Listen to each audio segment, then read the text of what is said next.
soit maudit, soit Canaan, qu'il soit l'esclave des esclaves de ses frères.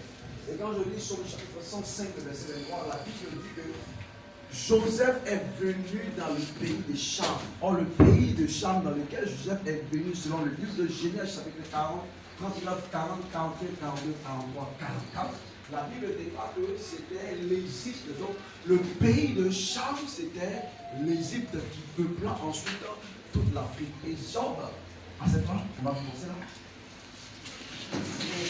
La Bible déclare que Noé, dans sa colère, va dire que Canaan soit l'esclave des esclaves de ses frères. Alléluia. À quoi réplique tellement la colère est intense Canaan. Alléluia. Qui connaît le texte qui nous réunit ce soir? Ce matin, pardon. Alléluia. Qui connaît les malédictions, une vie de triomphe. Amen. Amen. Il y a quelqu'un qui disait les malédictions de la vie pour une vie de triomphe. Amen, amen. Amen. Qui a venu vous triompher ce matin? Amen. Amen. Amen. Ce qu'on appelle les malédictions, si vous savez de quoi il s'agit, vous allez beaucoup vous intéresser à ce mois de septembre. Parce que durant le mois de septembre, nous avons brisé les malédictions de la vie. Si tu sors de ce mois de septembre avec une seule malédiction, je t'assure que même le ciel et la terre ne seront plus bien faits. Alléluia. Amen. Parce que le désir de Dieu, c'est que nous soyons heureux, c'est que nous soyons épanouis, c'est que nous ayons la paix. Il dit, je vous donne ma paix. La paix que le monde ne peut pas vous donner. Et nul ne la gardera. Nul ne prendra ta paix au nom de Jésus. Amen. Alléluia. Amen. Lève-toi et dis avec moi, brisez les malédictions de la vie. Brisez les malédictions de la vie. Pour une vie de triomphe en Christ. Dimanche prochain, frère, il me demande de téléphone. Ça va trop de temps. Comme je dis, moi, alléluia. Amen. Aujourd'hui, ta vieille était lequel? Je pense que ça peut quelque chose. Alléluia. Nous commençons ici. Qu'est-ce qu'une malédiction? Amen, amen. Maudit une personne, c'est réprouver cette personne. Ça veut dire condamner cette personne. Désapprouver sévèrement cette personne. Ne pas, comment dirais-je, approuver la vie de cette personne. Désirer la destruction et le malheur dans la vie de cette personne.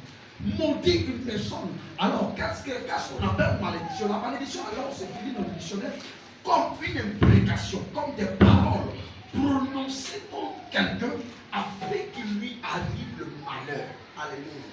Afin qu'il lui arrive le malheur. Alléluia.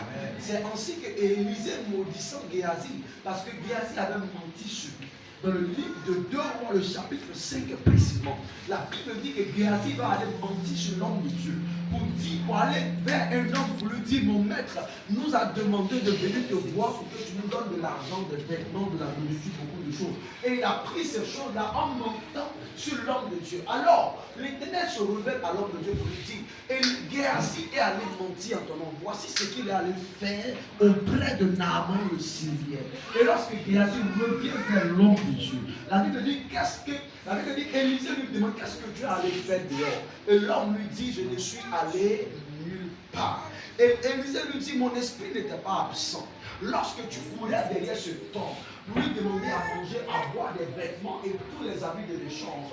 Aujourd'hui, la lèpre dont ce temps a été guéri te poursuivra toute ta vie et toute ta génération et toute ta postérité. Et la Bible dit, au même instant, la lèpre s'est attachée à son âme, à sa vie, toujours. Alléluia. C'est ce qu'on appelle une malédiction. Donc une malédiction, c'est un sort qui suit une personne pendant toute sa vie qui ne peut être éradiqué. Une malédiction, c'est un sort qui suit une famille de génération en génération. Aidez mes enfants, s'il vous plaît. de génération en génération. Augmentez un peu mon micro. Une malédiction peut être considérée comme une maladie qui vous suit, qui suit la famille, qui a suivi ton arrière-grand-père, ton grand-père, le père de ton père,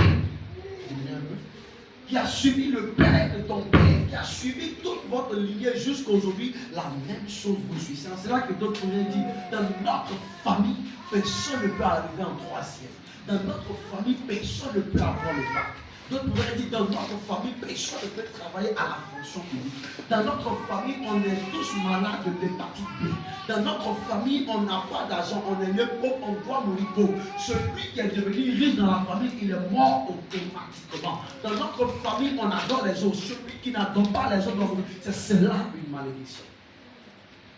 Dans notre famille, on ne se marie pas. Et ce qui fait que ma mère s'est mariée à un homme, elle a divorcé. Elle s'est mariée encore à un autre, elle a encore divorcé. Le troisième auquel elle s'est mariée, le troisième, il est décédé. C'est ça une malédiction. Briser les malédictions de la vie pour une vie de foi. Je vois quelqu'un prier ce matin.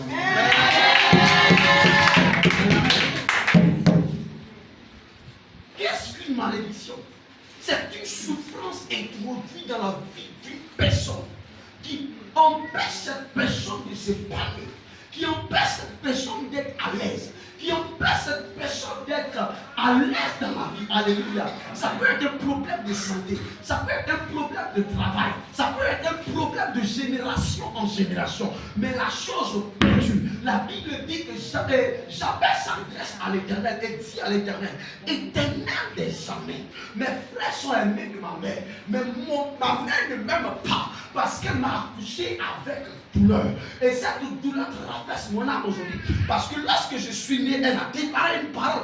Parce que je t'ai accouché avec douleur, ta vie entière sera douleur. Tu es un enfant de malheur. Je t'ai venu pour me tuer, alors toi-même ta vie sera douleur. Alors Jabez se tourne vers l'Éternel et dit à l'Éternel, Éternel des armées, tu as entendu le premier jour de ma naissance les paroles que ma mère a prononcées. J'étais innocent, je ne savais pas ce que je faisais, mais elle a libéré une malédiction et la malédiction s'est attachée à mon âme. Aujourd'hui, je suis dans le manque et dans la douleur. Mais Éternel, si tu étends mes limites en sorte que je ne sois plus dans la souffrance, alors tu seras mon Dieu. Et la Bible dit que l'Éternel accorda ce que Jabez lui avait demandé. Ça veut dire qu'une malédiction, elle peut agir à n'importe quel moment. La vie de Jabez était devenue désolation. La vie de Jabez était devenue la honte de sa génération. Tout le monde était aimé sauf lui. Partout où il passait, les gens réussissaient, mais lui, non, il ne pouvait pas réussir. Pourquoi? Parce qu'une malédiction avait été libérée. Et cette malédiction a été chassée. Pourquoi? Parce qu'elle était sans cause. Alléluia. Amen. Partout où il y a malédiction, il y a une cause.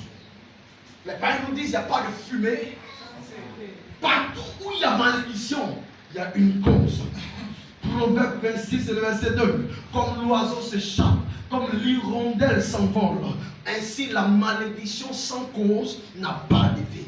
Je vais retourner la phrase pour dire la malédiction qui a une cause a un effet. Je veux que tu considères les deux phrases. La malédiction sans cause n'a pas d'effet. Mais la malédiction où il y a une cause, elle a un impact. Alléluia. Amen. Donc aucune malédiction ne prévaudra dans la vie d'une personne ici. Amen. Amen. Amen. La malédiction, comme je l'ai dit, c'est de génération en génération. La Bible dit que lorsque Abraham prit Sarah, il y avait une malédiction sur la vie de Sarah, c'était la stérilité. Et lorsque Sarah va mettre Isaac au monde, la femme d'Isaac qui se nommait Rebecca était aussi stérile. Cette malédiction va perdurer. Lorsque Isaac et Rebecca vont mettre, Jacob au monde, la Bible déclare que lorsque Jacob va prendre une femme, sa femme Rachel qui était stérile. Alors il fallait que cette malédiction générationnelle soit brisée. Alors la Bible déclare que Jacob invoqua l'Éternel pour Rachel et Rachel enfin enfanté. Amen. Toute malédiction générationnelle de ta vie est brisée sur cette montagne. Alléluia. La première malédiction, c'est la malédiction de Dieu. Écris si tu écris cela. Je veux que tu élimines toutes les malédictions. Parce qu'au sorti de ce programme, au sorti de ces 4 dimanches spéciaux, ta vie sera sans malédiction. Amen, amen. La première malédiction, c'est la malédiction de Dieu. Quelqu'un me dira, ah, Dieu aussi maudit. Oui, Dieu maudit. Oui, Dieu maudit. Amen, amen. Romains chapitre 1, le verset 18 et le verset 28. La Bible dit, la colère de Dieu se révèle du ciel contre toute impiété, toute injustice des hommes qui retiennent la vérité captive. Alléluia. Au verset 28, il dit, or ils ne se sont pas souciés de connaître Dieu. Dieu les a livrés à leur sens réprouvé. Amen, amen. Ça veut dire que Dieu les a livrés à la malédiction. Ceux qui sont sous la malédiction de Dieu, c'est ceux qui ont décidé sciemment de ne pas faire alliance avec Dieu. Dieu considère les gens de dehors, les païens, comme des gens maudits, comme des gens qui sont sous une forme de malédiction. Alléluia. Dieu considère les Égyptiens comme un autre peuple que lui n'a pas créé. Pourtant, en effet, c'est lui qui a créé le ciel, la terre et tout ce qui est de l'enfer. Mais pourquoi est-ce que Dieu considère un peuple et Dieu ne considère pas un autre peuple? Tu as la belle réponse. Parce que je crois que toi-même, tu considères l'enfant qui t'obéit par rapport à l'enfant qui ne t'obéit pas. Même si c'est toi qui les as enfantés, il y a une différence que tu peux mettre entre celui qui t'obéit et celui qui te maudit tous les matins, qui t'insulte, qui va voler en ton nom. Tu vois des femmes dire, oh, cet enfant, ce n'est pas mon enfant. Amen, amen. Oui, j'ai entendu beaucoup de femmes me dire, cet enfant, ce n'est pas mon enfant. Je ne sais pas où il est tombé, ce n'est pas mon enfant. Et elle ne dit pas, elle pense qu'elle le dit. Alléluia. Qui peut être maudit par Dieu? Ce sont ceux qui se confient aux hommes, aux charlatans, à la science, aux découvertes, aux traditions, aux magiciens, aux idoles, aux adorations, aux coutumes. La Bible dit en Jérémie 17, verset 5 à 6, maudit soit l'homme qui se confie en l'homme et qui prend pour appui la chair, qui détourne son cœur de l'éternel. Il est comme un misérable dans le désert. Il ne voit pas arriver le bonheur. Ça veut dire que quand un homme est maudit par Dieu, aucun bonheur ne peut lui arriver. On lui annonce que dans 3 jours, tu dois voyager. Le 3e jour, quelque chose se passe et la personne qui doit le faire voyager meurt ou un problème arrive, il ne peut pas avancer. On lui annonce que dans 3 jours, tu dois sortir de l'hôpital parce que tu es guéri. Le 3e jour, une autre maladie se révèle dans son corps. Un homme qui est maudit par Dieu ne peut pas apercevoir le bonheur de Dieu. Il veut dire à tous ceux qui l'ont reçu. La lumière d'abord, lui dans les ténèbres, et les ténèbres ne l'ont pas reçu. Mais à tous ceux qui l'ont reçu, à tous ceux qui croient en lui, il donne la parole de devenir des enfants de Dieu. Ça veut dire que par là, nous distinguons par la parole de Dieu, en croyant en Christ, en nous mettant à marcher avec Christ. Aucune malédiction de Dieu ne t'atteindra. Aucune malédiction de Dieu ne t'atteindra. Dans le nom de Jésus. Et la 3e catégorie, c'est ceux qui volent dans les dîmes et dans les offrandes. Lorsque Dieu donne quelque chose à un homme, c'est pour pouvoir lui donner au minimum la 10e partie. Au minimum la dîme est la partie de Dieu. Alléluia. Après quoi vient les offrandes. Donner sa dîme, c'est dire merci à Dieu pour ce qu'il nous a accordé. C'est reconnaître Dieu pour sa bonté dans notre vie. C'est pourquoi il est important de payer sa dîme. Il dit, je suis l'alpha et je suis l'oméga. Ça veut dire le commencement de ton activité, c'est lui qui a fait cela. Ta santé, c'est lui qui l'a fait. Ta vie, c'est lui qui l'a fait. Tout ce que tu as, c'est Dieu qui te l'a donné. Job a dit, ni je suis né et ni j'irai dans le sein de la terre. Ça veut dire que quand tu viens au monde, tu n'avais pas de vêtements, d'habits, d'argent, de maison, rien, absolument rien. Il t'a tout donné et il réclame simplement la 10e partie. Malachi 3, verset 8 à 9. Il dit, un homme trompe-t-il Dieu? Car vous me trompez, la nation toute entière. Il dit, en quoi avons-nous trompé? Dans les dîmes et les offrandes. Et vous êtes frappés par la malédiction. Amen, amen. Il dit, lorsque vous me volez, vous êtes frappés par la malédiction. Votre vigne sera stérile, votre champ sera stérile, et rien ne produira entre votre mains, parce que vous avez bouffé ce que devait être donné à Dieu. La semence que nous devons donner à Dieu a été bouffée. Alléluia. Alléluia. La 2e malédiction, c'est la malédiction de la loi. La malédiction de la loi. La première malédiction, c'est la malédiction de Dieu. Et la 2e, c'est la malédiction de la loi. Alléluia. La Bible dit en Romains 8, verset 1, il dit, il n'y a maintenant donc aucune condamnation pour ceux qui sont en Jésus-Christ. Être en Jésus-Christ, ce n'est pas simplement accepter de marcher avec Jésus-Christ. Non. Être en Jésus-Christ, c'est accepter Jésus, être baptisé d'eau et d'esprit, et après quoi marcher selon les principes et la parole de Dieu. Amen. La Bible dit, celui qui vous montrerai, celui qui écoute ma parole et qui la met en pratique. Il est comme un arbre planté près d'un courant d'eau et qui tire sa source de ce courant d'eau. Le vent est arrivé, l'arbre n'est point tombé. Le vent a soufflé, l'arbre n'a pas chancelé. Cette maison n'a pas été détruite, les torrents ont frappé, mais elle a résisté toujours. Alléluia. Un homme qui bâtit sa maison en Christ doit chercher à plaire à Dieu, doit chercher les principes qui plaisent à Dieu, doit chercher à marcher pour plaire à Dieu. Parce que si tu ne plais pas à Dieu, c'est que tu plais au diable. Et si tu plais au diable, c'est que tu es entre les mains du diable. Alléluia. Amen. Je reconnaîtrai que vous m'aimez si vous gardez ma parole. Alléluia. Acceptez de marcher avec le Seigneur. Acceptez de porter votre croix. Acceptez de porter votre souffrance. Vous savez, la souffrance ne règne pas toujours. La Bible dit le malheur ne restera pas à toujours. La Bible dit en Somme 127, le verset 2 à 3. La Bible dit, car le sceptre de la malédiction, de la méchanceté ne reposera pas sur le lot des justes, afin que le juste ne vienne pas tendre la main à la méchanceté. Ça veut dire que la méchanceté que tu traverses, les problèmes que tu traverses, ce n'est pas pour toujours. Et que le cercle de la malédiction, du malheur, de la désolation ne va pas rester dans ta maison. Dieu lui-même s'engagera pour enlever tout malheur dans ta vie au nom de Jésus. Alléluia. Marche avec le Seigneur. Marche avec Jésus-Christ. Bien-aimé, les temps sont mauvais, les temps deviennent compliqués, difficiles. Si tu n'as pas Dieu dans ta maison, les choses seront encore difficiles. Les choses seront encore compliquées. Tu ne pourras pas évoluer. Ta vie ne sera pas bénie. Ta vie ne sera pas fructueuse. Ton avenir ne sera pas glorieux. Il dit, c'est lui qui t'appelle pour te donner un avenir et de l'espérance. Amen. Alléluia. La malédiction de Dieu. Sa chair était sous une forme de malédiction de Dieu. La Bible dit qu'il était riche. Sa vie était une vie de gloire. Mais il n'avait pas la joie intérieure. Il y a quelque chose qui lui manquait. Bien aimé, celui qui n'a pas Christ en lui, tu peux avoir l'or du monde, mais quelque part ton âme est absente. Quelque part ta vie n'est pas réjouissante. Quelque part il y a quelque chose qui te manquera. Il te manquera énormément beaucoup de choses quand tu n'as pas Christ avec toi. La Bible dit Christ est la vie. Et la mort est un gain. Quand Christ devient la vie, même les malheurs se transforment en bonheur. Amen. Choisis Jésus-Christ. Choisis la vie. Amen. Les gens peuvent te critiquer. Non, tu as accepté de marcher avec Jésus et tu n'as pas de gars. Tu as accepté de marcher avec le Seigneur et tu n'as pas de travail. Oui, c'est comme ça le monde a été depuis le départ. Il dit le monde vous haïra parce que le monde m'a haï depuis le départ. S'ils ont fait ces choses au bois vert, ils le feront aussi au bois sec.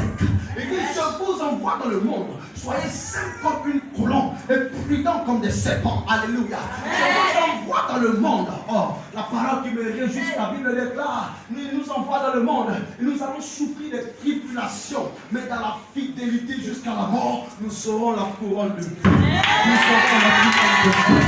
Nous serons la couronne de vie. Alléluia. Sois fidèle. En peu de choses, en tout ce que tu fais, sois fidèle. Alléluia. Amen. Et la grâce de Dieu te localise. Amen. La Bible dit en Galates, chapitre 3, le verset 13 à 14.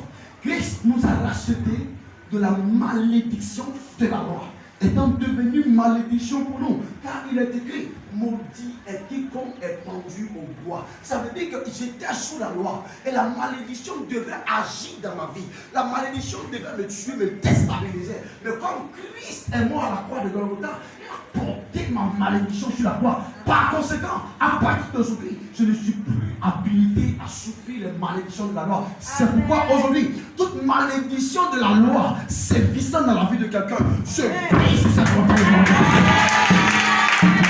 Alléluia. Amen, amen. Et la troisième et dernière malédiction que nous allons voir aujourd'hui, c'est la malédiction des pères. La malédiction des hommes. C'est l'une des malédictions les plus dangereuses. C'est l'une des malédictions les plus dangereuses. C'est l'une des malédictions auxquelles le chrétien, pas le païen, le chrétien est le plus exposé. Bien aimé, quand tu as donné ta vie à Christ, ton père et ta mère n'ont pas changé. Ton père et ta mère sont restés, ton père et ta mère. Alléluia. Quand tu as donné ta vie à Jésus-Christ, le sang qui coule en toi n'est pas devenu de la cendre. C'est le même sang qui coule dans ton père qui coule en toi. La Bible dit en Proverbe 20, celui qui maudit son père et sa mère, sa lampe s'éteindra au milieu des ténèbres. Ça veut dire que tu ne dois jamais contester avec ton père. Tu ne dois jamais contester avec ta mère. Donne-lui raison et échappe-toi. Donne-lui raison et échappe-toi. Donne-lui raison et échappe-toi. Alléluia. Amen. La branche ne dit pas à l'arbre: pourquoi est-ce que tu m'as mis à gauche? Pourquoi est-ce que tu m'as mis à droite? J'aimerais être à droite, il y a beaucoup de fruits. J'aimerais être à gauche. Non, frère, la malédiction des pères et des mères atteint beaucoup les enfants de Dieu. Et quand je parle de père et mère, je parle de ton père spirituel, je parle de ton père biologique, je parle de ta mère spirituelle, je parle de ta mère biologique. Bien aimé, si tu es quitté dans une église où on t'a maudit, je peux simplement te demander d'aller retourner et demander pardon simplement avant de revenir t'asseoir. Alléluia. Amen. La parole ne peut pas être abolie. La Bible ne peut pas changer à cause de l'homme. La Bible ne changera pas à cause de toi. La parole déclare. Il dit, Jésus dit, je suis venu non pour abolir la loi, mais pour l'accomplir. Alléluia. Ça veut dire quand tu as cru en Jésus, la parole de Dieu n'a pas été effacée. Or, la parole déclare en Éphésiens le chapitre 6, le verset 1 à 3. Enfants, obéissez à vos parents selon le Seigneur, car cela est juste. Honore ton père et ta mère. C'est le premier commandement avec promesse, afin que tu sois heureux et que tes jours se prolongent. Alléluia. Donc c'est le premier commandement où Dieu nous bénit à travers deux grandes bénédictions. Il dit qu'il vivra heureux.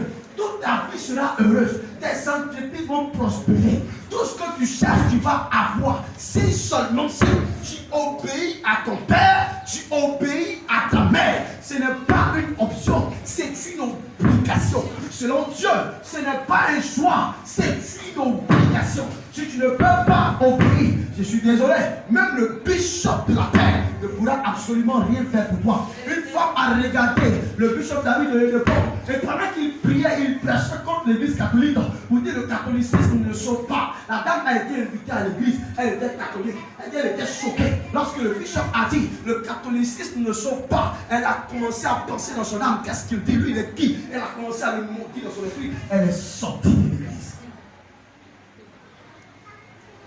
14 années plus tard, pendant des années, une poule s'est installée dans son ventre. Elle dit quand elle est sortie de l'église, des jours ont suivi. Et c'est comme il y a une poule qui s'est installée dans son ventre. Et ça a rendu les rapports entre son mari et elle impossible. Donc elle et son mari ne se connaissaient plus. Non seulement ils cherchaient des enfants, ils n'en avaient pas. Et encore, elle et son mari ne peuvent même plus se connaître. Et ça tira vers le divorce. Elle va d'église en église. Elle est sur le catholique maintenant. Elle va d'église en église pour aller chercher un réconfort. Et partout où elle va, les hommes de Dieu lui disent, il y a quelqu'un que tu as maudit, qu'on ne peut pas maudire. Qu'on ne doit pas maudire. La Bible dit, ne touchez pas à mes paix. Ne faites pas du mal à mes prophètes. Bien aimé, un homme de Dieu ne se venge pas. Un homme de Dieu ne maudit pas. Je dis, le jour où je maudirai quelqu'un, que Dieu me maudisse, je ne maudirai jamais personne. Parce que je sais que quand quelqu'un d'autre fait ton pala, tu n'as pas besoin. Tu peux compléter la phrase. Amen, amen. Quand Dieu est avec toi dans ton histoire, tu n'as plus besoin de prononcer une malédiction. Il dit, j'étais en train de prêcher. Le bishop témoigne dans ses livres, les livres inspirés que vous voyez. Il dit, j'étais en train de prêcher. Je ne savais même pas que j'avais choqué quelqu'un. Mais Dieu l'a su. Et Dieu l'a condamné. Sans même qu'il ne dise quelque chose. C'est pourquoi lorsque vous voyez un homme de Dieu que vous n'aimez pas, que vous ne respectez pas, la bonne chose à faire, c'est de ne même pas parler contre lui, de changer simplement d'église. Si seulement si c'est votre voix. Parce que moi j'ai changé d'église à plusieurs reprises. Et le Seigneur m'a dit, il me dit, retourne. Parce que ce n'est pas ta démarche, c'est ma démarche que tu fais. Retourne. Et dans la honte, je suis retourné. Frère, la vie est une question de direction. La direction. La Bible dit le cœur de l'homme médite beaucoup de pensées. Mais ce sont les desseins de l'Éternel qui s'accomplissent. Ça veut dire que ta vie est régie par Dieu. Il y a un gouverneur pour ta vie. Il y a quelqu'un qui doit t'orienter, qui doit te parler, pour te montrer sur le chemin à suivre. Mais si le chemin que tu es en train de suivre n'est pas celui de Dieu, tu te perdras. Alléluia. Le fils prodigue a regardé son père. Et il a eu l'audace. Comment tu peux demander l'héritage à ton père? Tu peux tuer ton père de son vivant. Demander l'héritage à son père de son vivant. Ça veut dire que toi-même tu veux qu'il parte, qu'il meure. Donc c'était son souhait. Père, donne-moi la part d'héritage qui m'est dû. Et le monsieur lui dit, mais ce n'est pas encore le temps. Je veux déjà prendre pour toi. Il a insisté. Et l'homme prend tous les biens qu'il avait et il lui donne à contre-cœur. Si tu es ici, que ton père ou ta mère physique, ton père ou ta mère spirituelle a quelque chose contre la bonne chose à faire, ce n'est pas de prier. Ce type de malédiction, aucune prière ne peut. Aucune prière, même pas pour le bishop, aucune prière.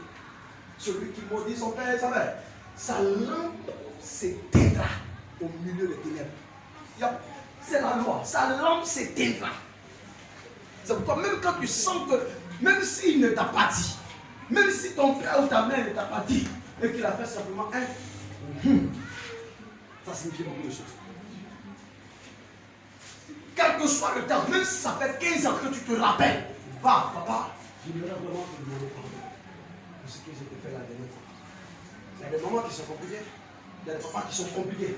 Il ne va pas vouloir te pardonner sur les gens, mais insiste, tu auras au moins essayé. Et ne va pas avec une bouche, mais va avec ton cœur. La Bible dit le cœur répond au cœur. La bouche répond à la bouche. Ce qui tu es venu avec ta bouche, ça ne va pas te répondre. Mais ce qui vient avec ton cœur, c'est avec ton cœur qui va te répondre. Vérité. Beaucoup, il y a trop de semblants dans l'église. Les gens pensent que Dieu est limité à leur vie. Dieu est limité juste au niveau de leur vie. Non. Frère, la vie que nous menons aussi, après cette vie, il y a un jugement. Après cette vie, il y a la mort. Et après la mort, il y a une autre vie. Soit tu seras en enfer, soit tu seras au paradis. Entre souffrir en enfer et souffrir de la honte de ton père et de ta mère, qu'est-ce que tu fais? Je préfère avoir 1000 fois honte devant mon père et ma mère que d'aller souffrir et brûler dans le feu. Alléluia. Amen. Papa, je veux te demander pardon. Même si tu ne l'as jamais fait, aujourd'hui, il faut le commencer. Parce que ta lampe pourra s'éteindre. La Bible dit quand le méchant croit, c'est pour être anéanti à jamais. La malédiction peut être dans ta vie parce que tu as remarqué quelques petites bénédictions. Tu penses que c'est fini. Non, ce n'est pas terminé. La lampe s'éteindra. La lampe s'éteindra. Et pendant que ce n'est pas encore éteint, c'est le moment. Amen. Je prie que le Seigneur t'accorde sa grâce et sa puissance. Alléluia. Tu peux avoir fait quelque chose. Elle se rappelle ou elle ne se rappelle pas. Il se rappelle ou il ne se rappelle pas. Il va demande du papier. Il n'y a pas de seconde mesure. Va et demande. La Bible déclare que Noé et ses 3 fils avaient commencé à cultiver la terre. Ils ont commencé à faire toutes choses. Et la parole déclare qu'un jour Noé va boire la vigne, va boire le vin et il va se découvrir parmi ses frères, parmi ses enfants. Et la parole déclare que Cham, qui était le père de l'Afrique, le père de Canaan, le père de l'Égypte, la Bible déclare que cet homme va aller et va voir son père et va commencer à se moquer de la nudité de son père. La parole déclare qu'il a commencé à rire, il a commencé à exploser. Pourquoi? Parce que son père était en position de faiblesse. La faiblesse de ton père ne doit jamais être mise dehors.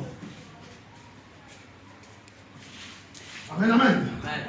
La faiblesse de ton père ne doit jamais être mise dehors. S'il est comme ça, il est comme ça. Laisse-le avec ses problèmes. Ferme ta bouche dessus. Ce n'est pas ton droit de parler. Tu n'es pas toi qui es l'arbre. Il est l'arbre. Et toi, tu es le fruit. J'ai dit dans l'une de mes publications, la femme n'est pas le Dieu des enfants. Le père aussi n'est pas le Dieu des enfants. Il n'est pas la source de vie de quelqu'un. La femme est un canal par lequel Dieu passe pour donner naissance. Alléluia. Ça ne veut pas dire que la femme est le Dieu de l'enfant. Mais je veux vous dire en vérité que la bénédiction d'un enfant a beaucoup à voir avec la bénédiction que les parents lui ont accordée. Quand ton père et ta mère spirituelle et biologique te bénissent, aucune personne ne peut t'arrêter sur la terre. Alléluia. veulent t'arrêter sur la terre, la chose à faire, c'est d'aller vers lui. Si tu peux acheter un petit cadeau, papa, vraiment, je t'ai apporté un cadeau aujourd'hui. Il faut rire avec lui. Quand il sera dans la joie, papa, vraiment, j'aimerais m'excuser. La dernière fois, j'ai eu à te parler comme ça. Vraiment, j'aimerais m'excuser. Arrange-toi pour qu'il te pardonne. Même s'il faut que tu fasses le fou pour qu'il te pardonne, arrange-toi, fais le fou pour qu'il te pardonne. Et une fois qu'il t'a libéré, mon cher, cherche-toi, c'est terminé. Et à l'avenir, évite ce genre d'interférence entre vous deux. Alléluia. Je ne t'ai pas dit que tu es obligé d'aller lui donner ta maison pour habiter. Je ne t'ai pas dit que tu es obligé d'aller lui donner toute ta fortune, peut-être. Je te dis simplement, arrange-toi pour obtenir son pardon. Celui qui maudit son père et sa mère, sa lampe s'éteindra au milieu des ténèbres. Pendant que tes frères posent les diplômes partout, ils ont le même travail. D'autres même qui n'ont pas de travail, ils vont ailleurs, ils donnent sa part. Mais toi, dès que tu parles, on te parle pas. Dès que tu fais un frère, va et demande pardon. C'est la seule chose pour briser cette malédiction. La première malédiction, c'était la malédiction de Dieu. Pour quitter la malédiction de Dieu, il faut se convertir à Christ. Ça veut dire que ceux qui sont dans le monde sont déjà morts. Dieu ne les considère pas. Ça, c'est la malédiction qui les frappe. La deuxième malédiction, c'est la malédiction de la loi. Ceux qui sont en Christ, mais qui n'obéissent pas à Dieu. Alléluia. Et la troisième malédiction, comment est-ce qu'on la brise? On demande pardon. Ça, c'est la malédiction des pères. On va simplement demander pardon. Lorsque Noé s'est réveillé, il a commencé dans la colère. Maudit soit Canaan, qu'il soit l'esclave de ses frères. Et aujourd'hui, l'Afrique est en train de souffrir. L'Afrique est en train de gémir. Gloire soit rendue à Dieu. Parce que l'évangile est arrivé en Afrique pour libérer l'Afrique. Et le truc, c'est qu'on ne sort pas, nous tous on ne sort pas, on sort individuellement. Quand tu acceptes Jésus, alors tu sors individuellement. Quand l'autre accepte, alors il sort de la malédiction. De cette malédiction pour nous. Alléluia. Aucune malédiction ne te détruira. À partir de ce mois de septembre, au nom de Jésus. C'est pas sûr que nous prions.